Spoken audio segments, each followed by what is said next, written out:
coffee break. We have 4 distinguished speakers, and first is, let me first introduce myself. My name is Myron Rhee, working at SKI, one of the Samgyang Group, and the co-chairman of the session is John Ward, senior staff consultant of UNOCAL. Stand up.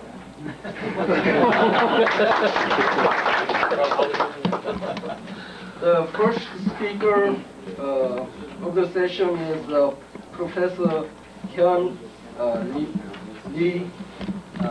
Got a bachelor's degree from Seoul National University and master's PhD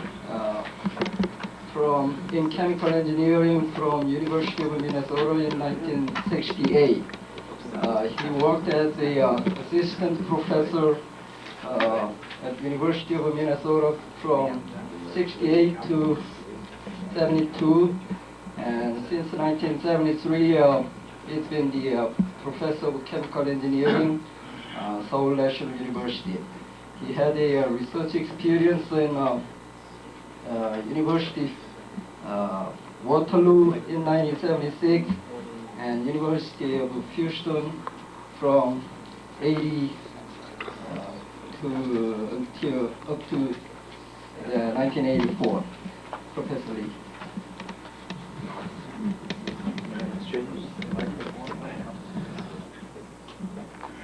Thank you, Dr. Lee.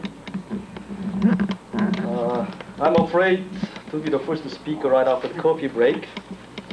All of you may stay a lot rather than falling asleep. Anyhow, being grateful to the members of the organizing committee for their hard work, and also to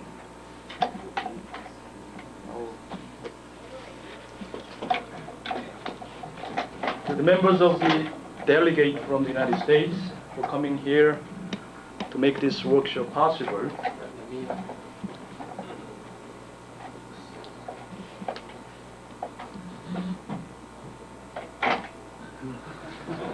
A little bit higher. See where the tape's around. I would like to present what we have investigated concerning the para-selectivity in alkylation of toluene with ethanol as well as with methanol over GSM-5 type catalysts. Here I include HESM5 with different metal SiAl ratios. HESM5 modified by impregnation with phosphorus and boron, and several metallosilicates. This work is not complete yet, but ongoing. Therefore, I would be extremely happy to have comments, criticisms, and some remarks too.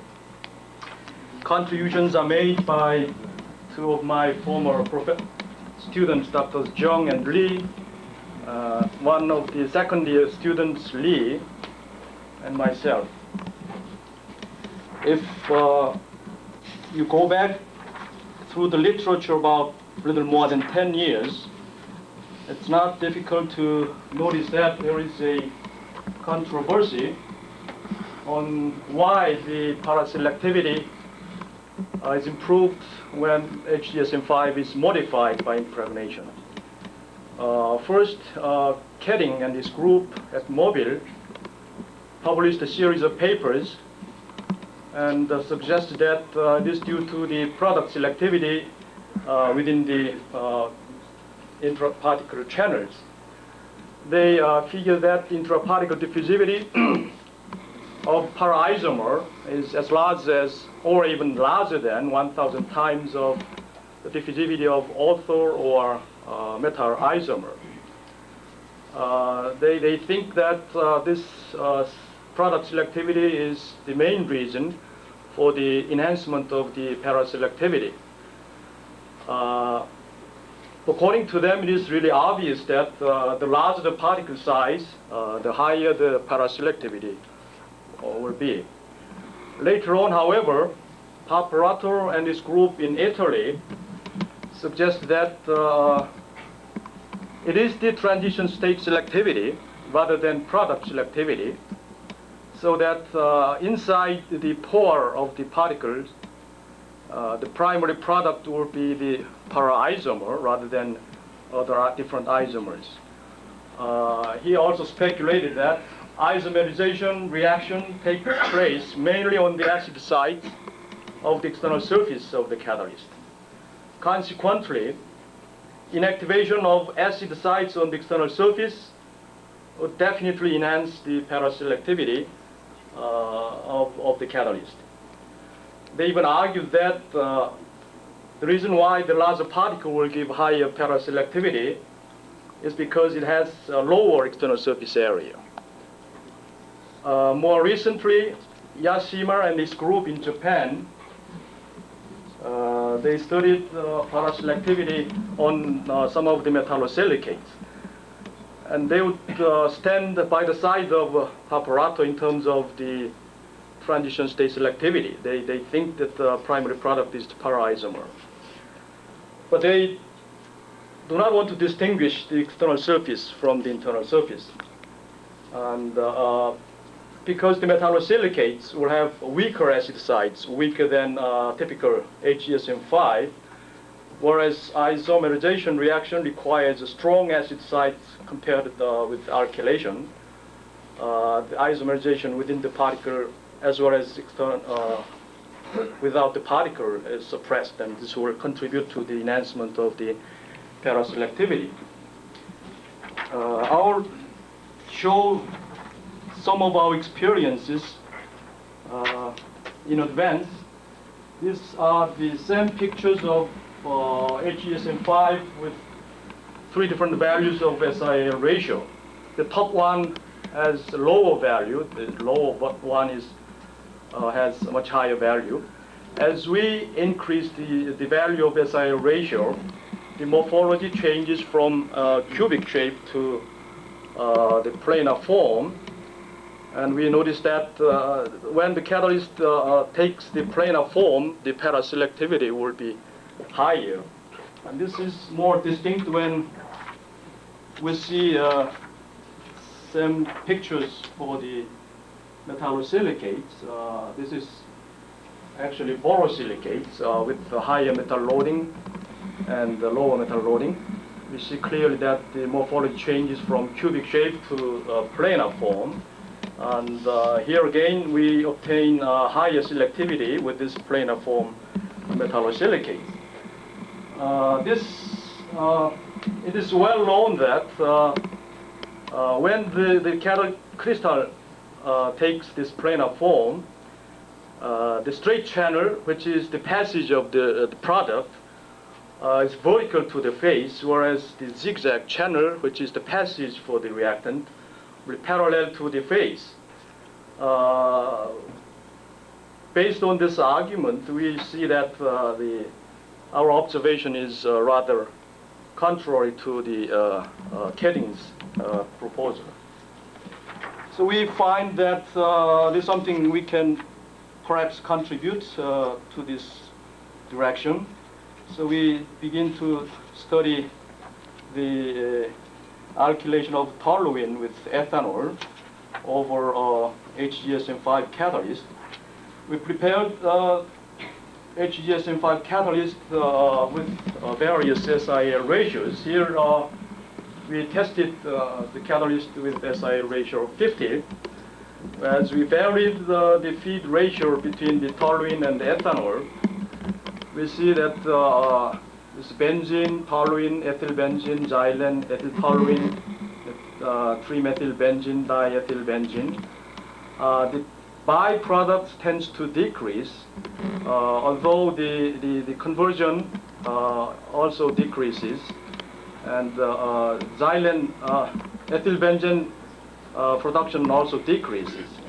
But in order to minimize the production of byproducts, we maintain this feed ratio. We also notice that when the temperature is lower than this trans-alkylation is prevailing, so that this type of byproducts are forming rather highly. Whereas at high temperature than this level, we see the alkylation prevails, so that benzene, xylene are produced at the higher level. We also notice that the selectivity of para-xylene, para-ethyl-toluene remains fairly constant, whereas some of the meta-isomers undergoes isomerization reaction to give a higher level of ethyl-toluene. In order to see which of the isomers is the primary product in this system, we also tested the same catalyst at various temperatures. And at low temperature, we see a higher level of para-isomer, although the selectivity is fairly low yet. The top upper diagram is for the feed ratio of 1, whereas the lower diagram is for the feed ratio of 8. For two different feed ratios, we see the similar trend. And it's quite tempting to conclude that the para-isomer would be the primary product. This becomes clearer when we make the plot against the contact time. The same catalyst, pretty low temperature, you will see this para-isomer is produced with high selectivity, even higher than meta form. And the isomerization, if it takes place, it will start from para-isomer to meta, then go on to author isomer. This trend is maintained even at higher temperature, although the selectivity of para-isomer becomes a little lower, so that we believe that the para-isomer is the primary product inside the pore channel. This shows the product distribution in weight percent from toluene alkylation with ethanol with different values of the SIL ratio. For the value of 50, we have very low para-selectivity, although the conversion level is somewhat higher. Because we maintain the feed ratio rather high, the conversion of toluene is unavoidably low. When we increase the ratio to 99, we see a decrease in the conversion of toluene, but substantial increase in the value of the para-selectivity, whereas the byproducts are minimized. When we raised the value to 391, the decrease in the conversion is minimal, whereas the increase in the para-selectivity is substantial from these values. Here also the byproduct is minimized. So from here we feel that the acidity of the catalyst really has something to do with the para-selectivity. To see further the effect of acidity and also the effect of the shape selectivity of the catalyst, we modified the HGSM5 catalyst by impregnation with phosphorus. The 0% is equivalent to the HGSM5. And these numbers show the metal loadings. And the feed ratio is 8.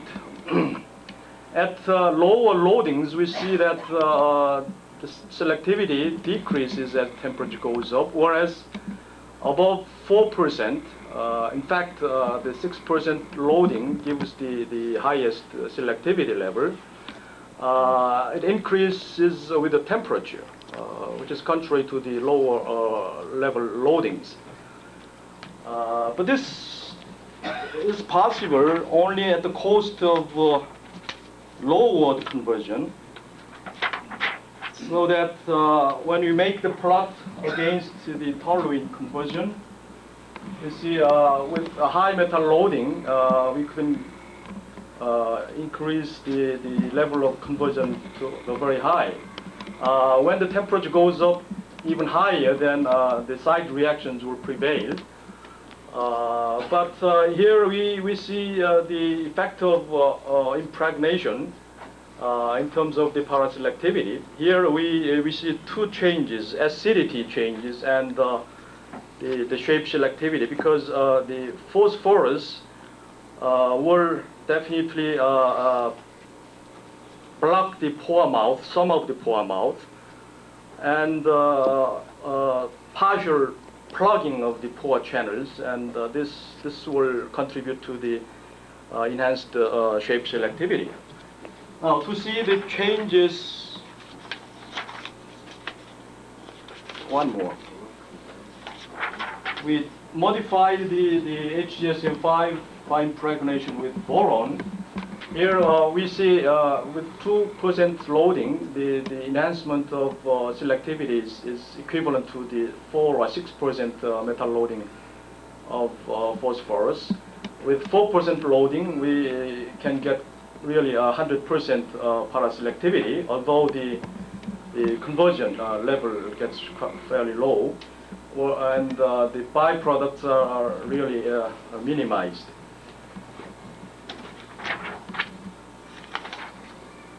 To see the changes in acidity first, we made the ammonia TPD profiles on HGSM5 with various SIL ratios. Here this with the value of 50, and as we increase the value of SIL ratio, we see that the strong acid decreases not only in its strength but also in the amount of the acid sites. And this has contributed to the enhancement of the paraselectivity as we raise the SIL ratio.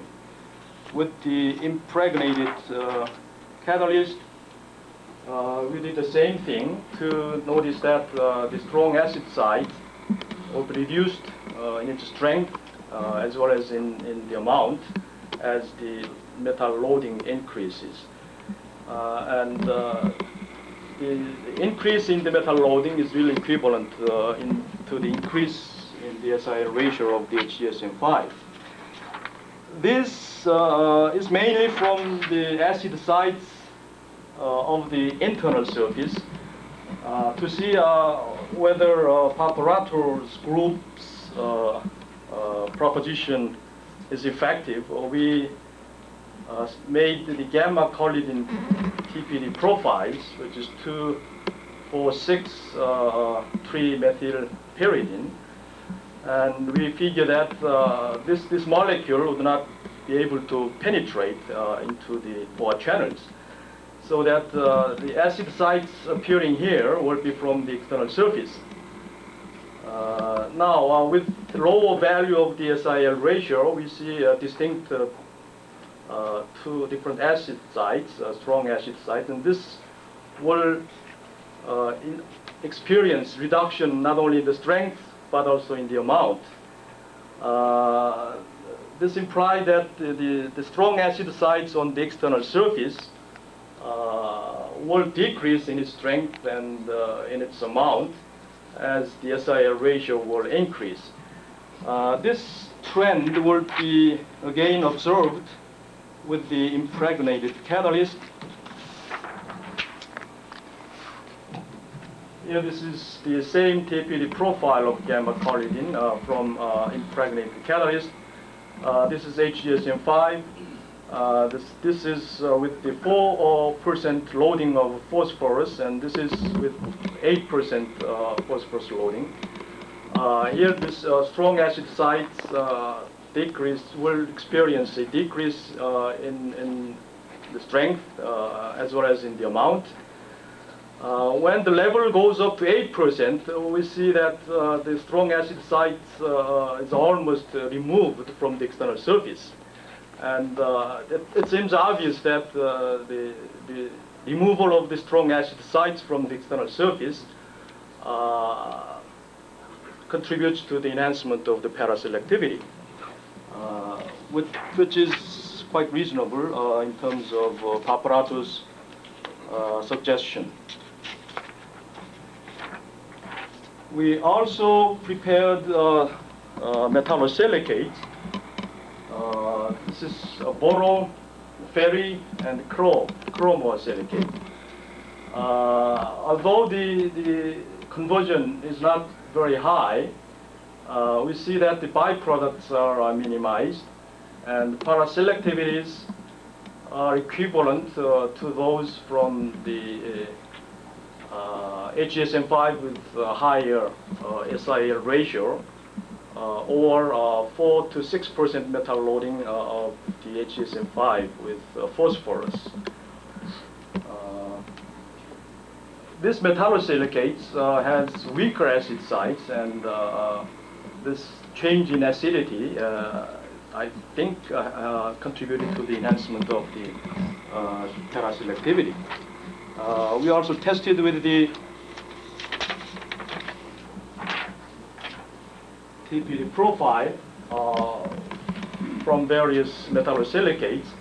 A is from the HGSM5, B is from the borosilicate, C from ferrosilicate, and D chromosilicate. And we clearly see that the strong acid sites undergoes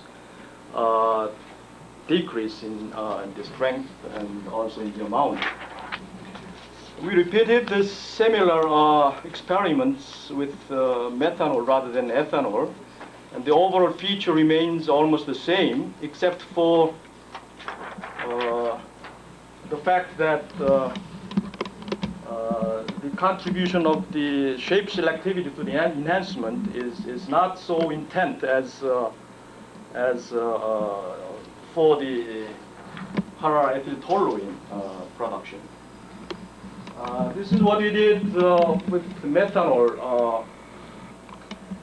Here this HGSM5, low paraselectivity. With metallosilicates, the selectivity has been enhanced to most significantly with chromosilicate. When we modified this metallosilicates with by impregnation with phosphorus or boron, we see even further enhancement of the selectivity by impregnation here. Boron, the selectivity reaches this level of 97%.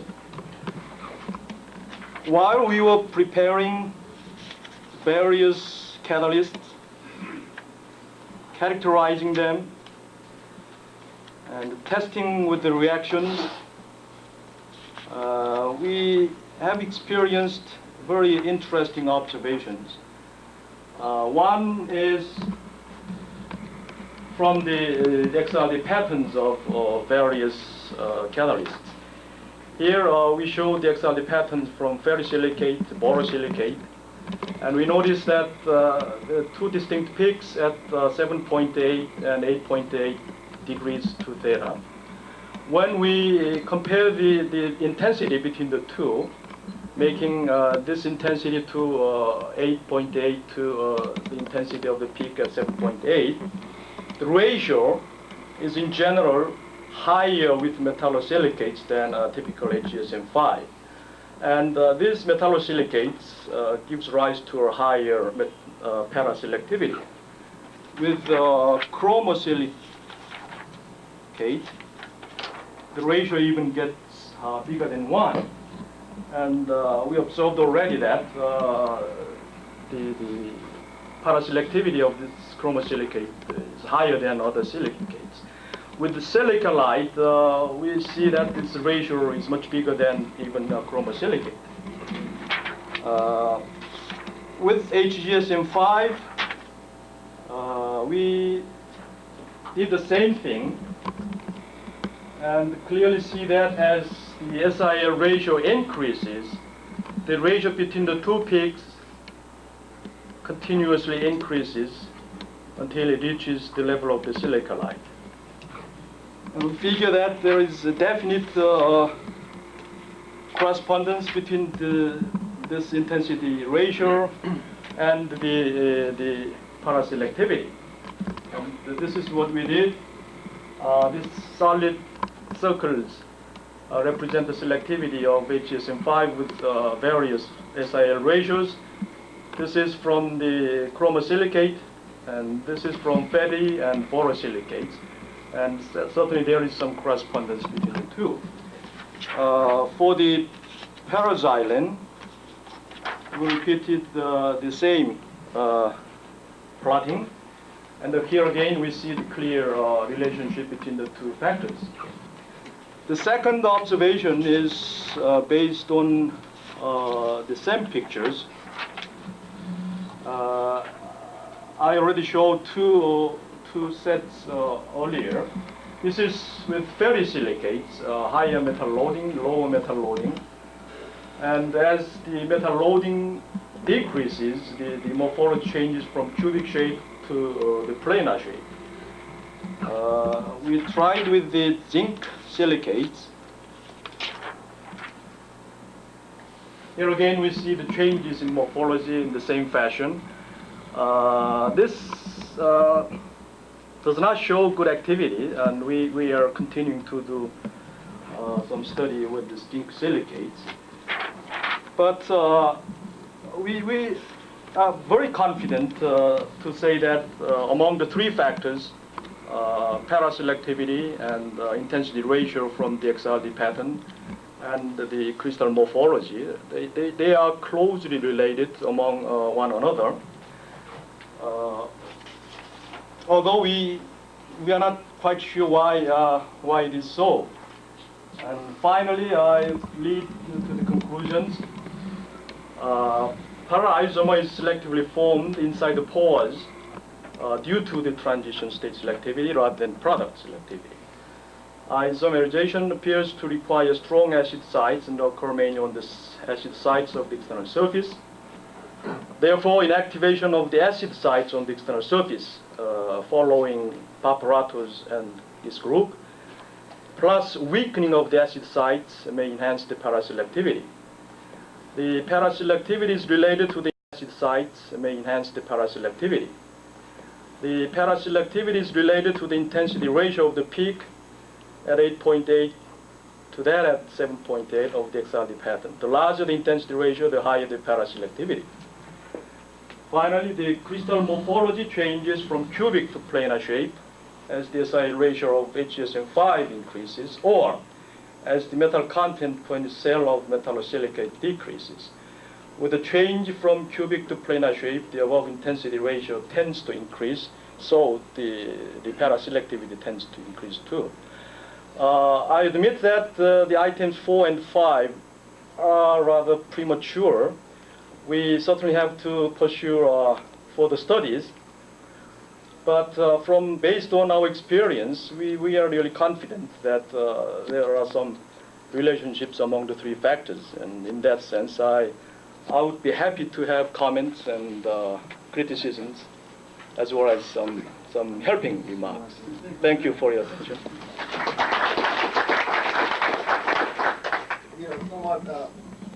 We are somewhat behind the schedule, so I will restrict the questions to 5 minutes. Any questions?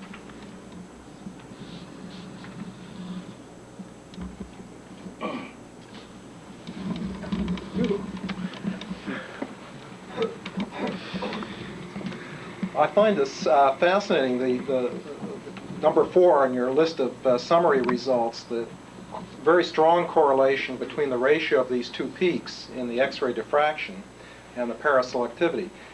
It's known that at least silicalite will undergo, in its orthorhombic structure, an orthopara slight structural change, which can be induced by temperature or can be induced by chemisorption of hydrocarbons.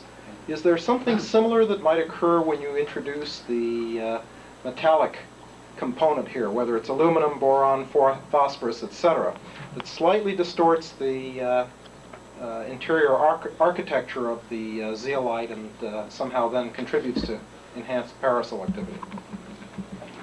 Well, we haven't gone into that depth. The only thing we have found is that when the SIL ratio is low, it's orthorhombic. The crystal symmetry is Right. wrong. Whereas if it becomes higher, then it has monoclinic Monoclinic, symmetry. yeah. Yes. And here,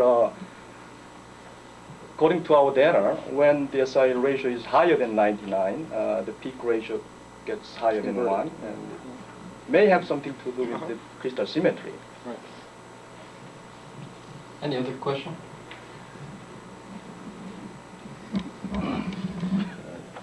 You explained the increase of selectivity after addition of phosphorus by partial blocking of pore mouth, and if so, then you would observe some deactivation.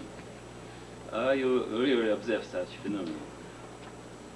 Well, in this business, we always sacrifice the conversion when we increase the selectivity. It may be due to the blocking of the pore mouth or the decrease in the acidity of the strong acid site. Final question?